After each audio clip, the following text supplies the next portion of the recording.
स्त्री जितने पूरे विश्व में लोग कथा श्रवण कर रहे हैं, देश विदेश में बैठकर भक्त इस पवित्र प्रांगण में बैठकर कथा श्रवण कर रहे हैं, वो अपने भीतर एक उतारिएगा। पुरुष और स्त्री में एक अंतर है। पुरुष जब भगवान के मंदिर में जल चढ़ाता है, जल अगर चढ़ा रहा है तो वह अपने माता पिता, अपने नाना नानी को पार लगाता है, दादा दादी को पार लगाता है। पर शंकर के मंदिर में अगर कोई स्त्री, कोई नारी, कोई लड़की, कोई कन्या, कोई बेटी, कोई माँ, कोई वृद्ध भी अगर शंकर के मंदिर में एक लोटा जल चढ़ा रही है तो वो अपना मायका और अपना ससुराल दोनों की 71 पीढ़ी को पार उतार देती है। और कितना सुंदर कहा माता पार्वती जी ने भगवान शंकर से अमरनाथ की गुफा में प्रश्न करते हुए कहा कि पुरुष भगवान की सेवा में लगे, भजन में लगे, मंत्र उच्चारण में लगे तो उसका फल पुरुष को प्राप्त होता है। पर अगर स्त्री, नारी अगर भगवान शंकर की आराधना में लगती है, शिव की भक्ति में लगती है तो हे भोलेनाथ, उसका फल किस किस को मिलता है। शिव महापुराण की कथा कहती है, भगवान शंकर का चरित्र कहता है, पुरुष का करा गया पुण्य पुरुष को प्राप्त होता है। पर केवल भारत की भूमि पर एक नारी एक ऐसी होती है, स्त्री ऐसी होती है जिसने अगर सोमवार का व्रत कर लिया, मंगलवार का व्रत कर लिया, तीज का व्रत कर लिया, चतुर्थी का व्रत कर लिया, छठ का व्रत कर लिया, पंचमी का व्रत कर लिया, नवरात्रे के व्रत कर लिए, कोई सा व्रत, कोई सी पूजन अगर भारत की भूमि हो, चाहे देश विदेश की नारी हो, अगर कोई स्त्री व्रत करती है तो उसका फल केवल स्त्री अकेली को नहीं मिलता, उसका फल उसके बेटे को, उसकी बेटी को, उसके पति को, उसके ससुर को, उसकी सास को और उसके मायके को, सबको प्राप्त होता है। ये नारी के द्वारा किया गया पुण्य का फल उसके पूरे परिवार को मिलता है, पूरे परिवार। शायद आप लोगों को मालूम है कि नहीं मालूम, हमें ध्यान में नहीं है। करवा चौथ का व्रत किसके लिए होता है? जम के बोलो जरा। इसके लिए करते हो? पति की लंबी उम्र के लिए, ठीक है। और ये पूरी दुनिया जानती है कि करवा चौथ का व्रत पति की लंबी उम्र के लिए होता है। पर कभी मौका मिल जाए तो एक बार गणेश पुराण को पढ़िएगा, और गणेश पुराण में और देवी भागवत में दोनों में स्पष्ट वर्णन आता है कि अगर स्त्री चतुर्थी का व्रत करती है, चाहे वो करवा चौथ हो, चाहे बड़ी चतुर्थी हो, छोटी चतुर्थी हो, किसी भी चतुर्थी का व्रत अगर स्त्री करती है तो उसके पति का तो उम्र बढ़ता ही है, साथ में उसके पुत्र का वैभव भी बढ़ता है, उसके पुत्र का वैभव भी बढ़ता है, उसकी संतान का सुख भी बढ़ता है। तो कोई ये विचार ना करे कि करवा चौथ का व्रत केवल पति के लिए होता है। शिव महापुराण की कथा कहती है कि करवा चौथ का व्रत अगर स्त्री करती है तो पति की तो उम्र बढ़ती है, साथ में उसके बच्चों का वैभव भी बढ़ता है। कोई व्रत अगर स्त्री करती है, नवरात्रे का व्रत कर रही है, नवरात्रे में उपवास रख रही है, उसका फल सबको मिलता है, उसके पूरे घर को प्राप्त हो, पूर्ण घर।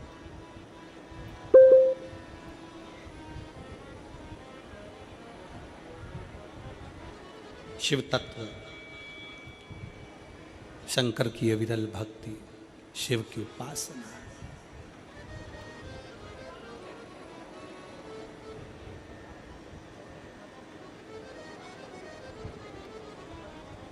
सेवा का क्रम बढ़े।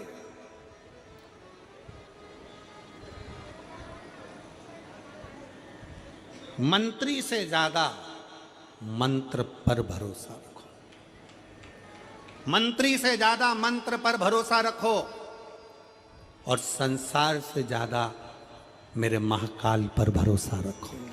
मेरे महाकाल वो है अकाल। उन्होंने पूछा, गणेश जी फ्री कब रहते हैं? तो हमने कहा अब ये तुम्हारे ऊपर, हमको तो मालूम भी नहीं, हम तो अपॉइंटमेंट लिए भी नहीं उनसे, तो तुम्हें ज़्यादा स्मरण।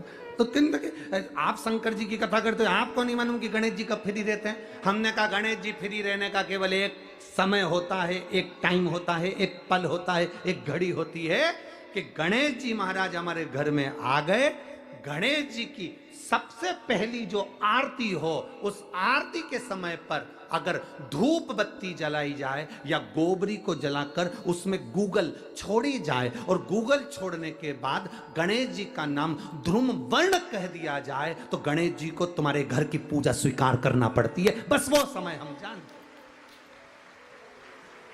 हम तो बस उतना जानते हैं कि शिव महापुराण में लिखा और मुद्गल पुराण में लिखा, गणेश पुराण में लिखा, गणेश जी का एक नाम होता है ध्रुम वर्ण। क्या नाम है?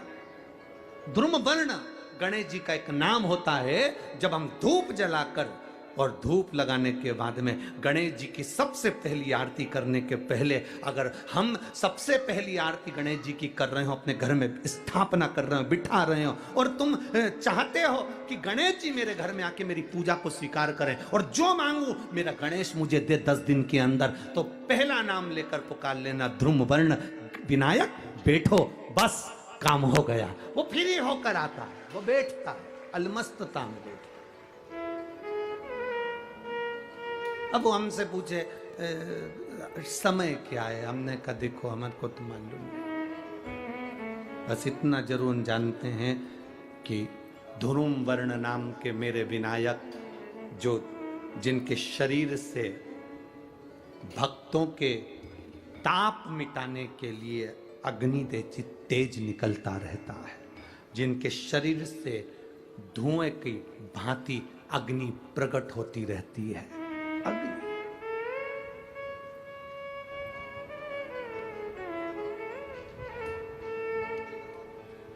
हम तो उनको पहचानते हैं जो दुनिया के ताप मिटाने के लिए प्रगटा, उनके शरीर से अग्नि धुआं तेज पुंज प्रकट हुआ। वो ध्रुम वर्ण विनायक साधारण, उसका केवल नाम उच्चारण कर कर भी अगर विराजित किया जाए, वो आया स्वीकार करेगा। 10 आप अभी तक बिठा लेते थे सिद्धि विनायक आओ, मयूरेश्वर आओ, भगवान को बल्लेश्वर पधारो, आपने बुलाया, आया, वो बैठा, वो ऐसा नहीं कि नहीं बैठा, पर हमें समय का भान नहीं हो पाया। हम किस समय पर भगवान को रिझाएं? परमात्मा को रिझाने का कोई समय होता है? भगवान को तो जब तुम्हारी मर्जी पड़ जाए, जब तुम्हारा दिल कर जाए, तब मेरे भगवान को रिझाने का प्रयास करो, वो तुम्हारे करीब में आकर बैठ जाएगा। जब तुम्हारा मन पड़े, जब तुम्हारी मर्जी पड़े।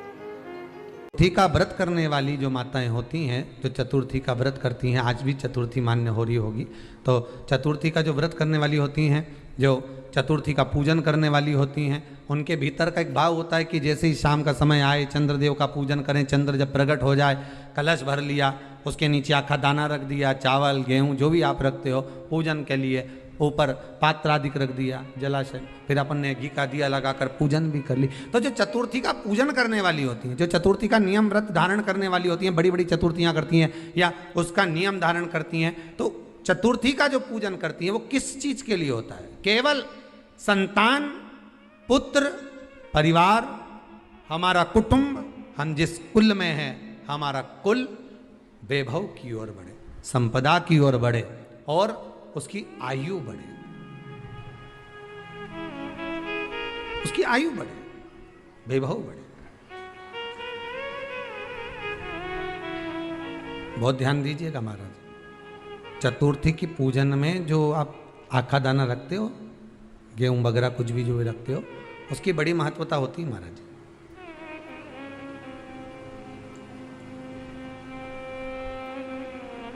यहां तक कहा गया है, चतुर्थी की कथा तो आप लोग पढ़ते होंगे, जो लोग पढ़ते हैं उनको मालूम होगा, चतुर्थी की कथा में लिखा है,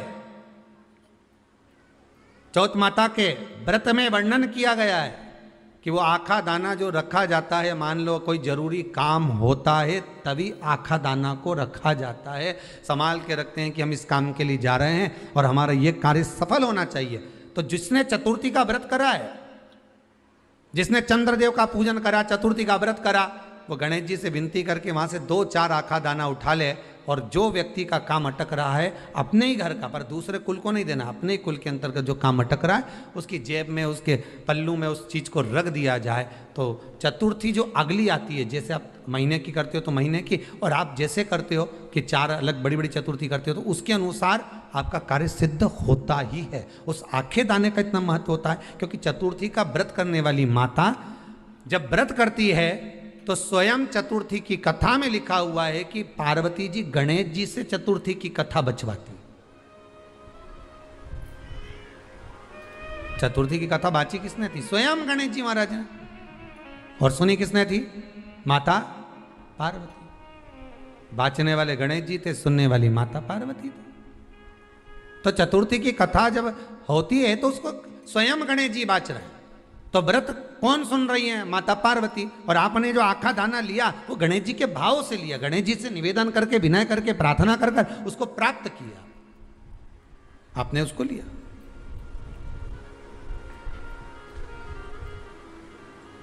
फल प्रदान कर देता है, कार्य की सिद्धता देता है। और एक और चीज ध्यान रखिएगा, जिसको पथरी की बीमारी हो या किडनी लीवर में कोई तकलीफ उत्पन्न हो जाती है, डायलिसिस चल रहा हो या डॉक्टर बोल रहे हो कि चेंज करना पड़ेगा, तो उसके पहले कोई सी भी 4 चतुर्थी, कोई सी भी 4 चतुर्थी, सफेद दुर्वा, जब गणेश शिव महापुराण की कथा बातचीत थी पिछले वर्ष की, शायद हमारे चैनल पर डली होगी, आप जब जाएंगे तो उसमें प्राप्त होगा। तो सफेद दुर्वा, और दुर्वा का भी वर्णन करा था कि दुर्वा कहाँ से उत्पन्न हुई थी, दुबा का भी व्याख्यान वर्णन करा था कि दुबा का महत्व क्या है, इसको अमृत क्यों कहते हैं, उसका भी वर्णन करा गया था कि सारे पेड़ पौधों को काट कर पटक दो, वो सूख जाते हैं, पर दुर्वा को भले काट लिया, 1 साल बाद वापिस ले जाकर डाल दो और पानी के अंदर दुर्वा हरी हो जाती है, अमृत कहते हैं उसको। तो उसमें सफेद दुर्वा, जिसका किडनी लीवर का प्रॉब्लम होता हो, उसको सफेद दुर्वा बालचंद्र का स्मरण कर कर 7 बार घुमाकर वो सफेद दुर्वा सुबह के समय खाली पेट थोड़ी सी दुर्वा का भाग दांतों से चबा चबा कर उसको निगल लेना चाहिए। पथरी होती है तो 15 से 20 दिन में वो बाहर निकल जाती है, किस मार्ग से निकले, यूरिन आदि के माध्यम से वो बाहर हो जाती है। और अगर किडनी लीवर की प्रॉब्लम होती है, डायलिसिस चल रहा होता है, तो उसमें भी आपको सुख की प्राप्ति होती है। हफ्ते में अगर 2 डायलिसिस हो रहे हैं तो हो सकता है बाबा चाहेगा विश्वनाथ तो 1 कर देगा, धीरे धीरे उसको फिर 4 चतुर्थी कर लीजिए। सफेद दुर्वा का, सफेद दुर्वा कहाँ मिलती है? तो कहा जहां जलाशय होता है, जहां कुआं हो, बावड़ी हो, तालाब हो, पानी जहां भरा रहता है, उसके नजदीक में सफेद दुर्वा उत्पन्न होती है। सफेद दुर्वा वहां रहती है। सफेद दुर्वा का स्मरण शिव कथा कह रही है। अगला वर्णन किया है भगवान। तो बालचंद्र चतुर्थी का स्मरण करते हुए कहा कि आप जो व्रत कर रहे हो, उस व्रत की पूर्णता में जिस भगवान का भजन कर रहे हो, उस भगवान से पूर्ण फल की कामना हो। आपकी के दिन 7 गांठ वाली दुर्वा 21 ले लो और चतुर्थी के दिन गणेश जी को समर्पित कर दो। पंचमी तिथि को उस दुर्वा को उठाकर दूध में डाल दो और उस दुर्वा को दूध में डालकर उस दूध में उस दुर्वा को मल लो, और जिसके सफेद चमड़ी पड़ गई हो, चर्म रोग हो गया हो, उस दूध को उस दुर्वा के साथ, दूध नहीं भी हो तो पंचमी के दिन दुर्वा का लेपन शरीर पर कर लें। आधे घंटे तक करने पर पंचमी को प्रदोष काल में स्नान कर लें। महाराज, आपको चर्म रोग में आराम लग जाएगा, सफेद चमड़ी अपने असली रंग में आना प्रारंभ हो जाएगी। गणेश पुराण दुर्वा का मूल बता। महाराज 21 दुर्वा के 108 बंडल बना लो।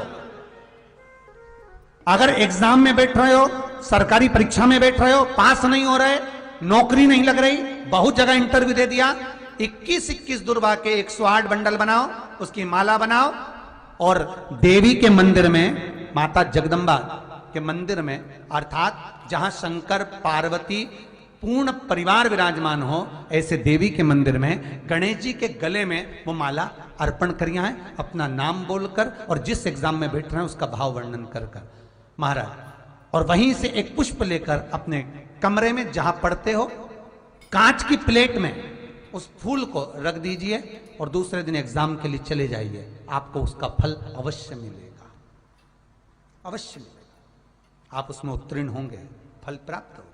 दुर्वा सुख का अनुभव करा देता, घर में शांति ही ना रहती हो, सुख ही नहीं है, क्लेश 24 घंटे बना हुआ है, घर में ना कोई बात ना कोई प्रसंग, उसके बाद भी सबका मुंह फूला हुआ है, उसके बाद भी सबका चेहरा उतरा हुआ है।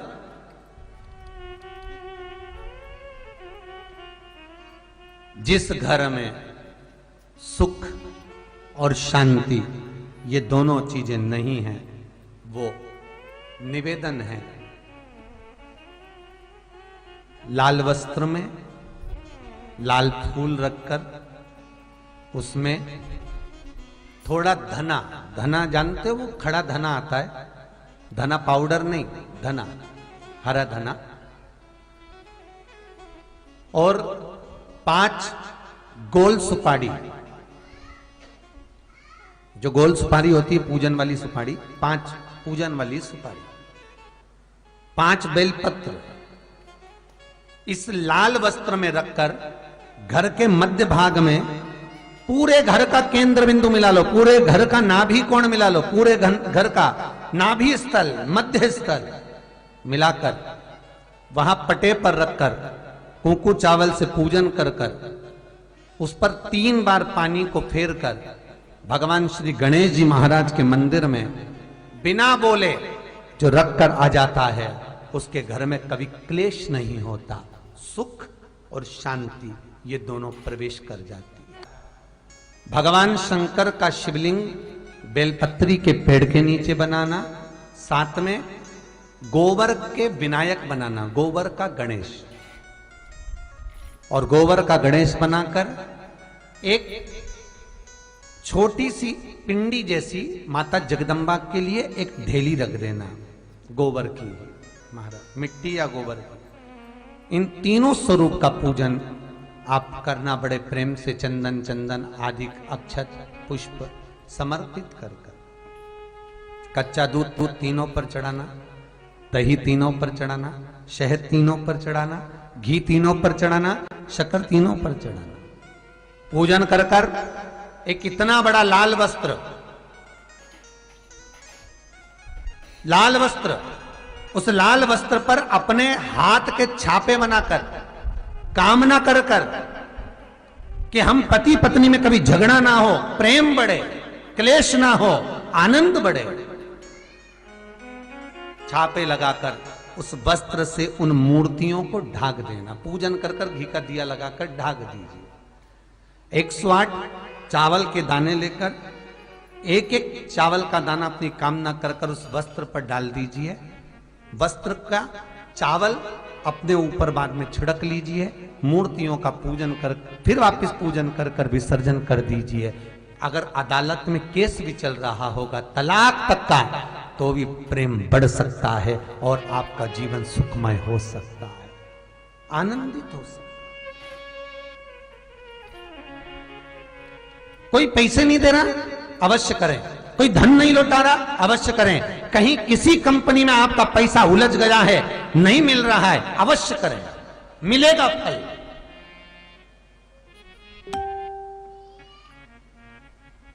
लाखों रुपए डूब रहे हैं, एक बार करने में क्या जाता है, निकल आएगा पैसा, कामना कर कर है दुर्वा। क्या प्रियता है?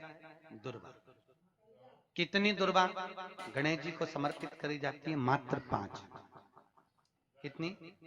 आज के जमाने में लोग गट्ठा बनाकर चढ़ा दें, वो अपनी जगह पर है। 5 दुर्वा पंचम इंद्रियों को वश में करने के लिए और भगवान के 5 जो स्वरूप हैं उनको अपने भीतर उतारने के लिए पंच दुर्वा।